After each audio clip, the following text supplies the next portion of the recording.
In May this year, more than 300 Indigenous people and legal experts met in the Red Centre of our country to decide how the Constitution should recognise this country's First People.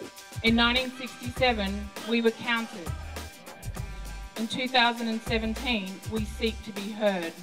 A month later, the Referendum Council in charge of the whole process delivered its final report, officially recommending that a referendum should be held to change the Constitution to include a representative body that gives Aboriginal and Torres Strait Islander First Nations a voice to the Commonwealth Parliament. This was a big, historic moment, rejecting meaningless, symbolic recognition in favour of real, structural change. But the PM's response at the time? It's very short on detail.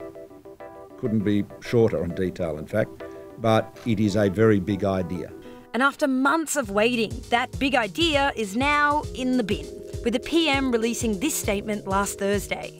The government does not believe such an addition to our national representative institutions is either desirable or capable of winning acceptance in a referendum. Chances are you probably missed that news because of the whole 5 MPs being thrown out of Parliament because they're foreign citizens thing. But yes, after more than 200 years of colonisations and nearly a decade of discussions about changing the Constitution, the government has essentially said, sorry, you've asked for too much.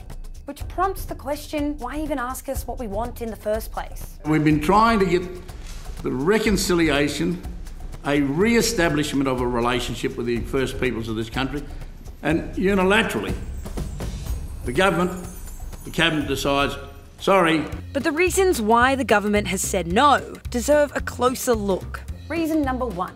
The government is very insistent that a referendum would fail because it doesn't have the support of the Australian public. This simply would not, to quote a colleague, have a snowball's chance in hell.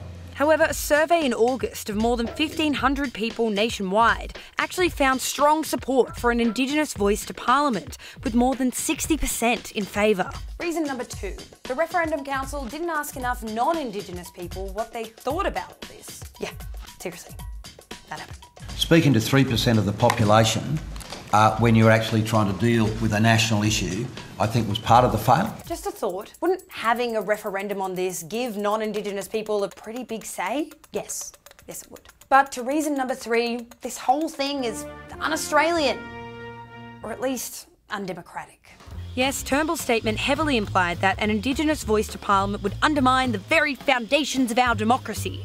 This is despite the fact that the details of how the representative body would actually work and look like are yet to be figured out. Now, Malcolm, I hate to remind you, but nearly 2 years ago, you said this. We should do things with Indigenous Australians, not to them.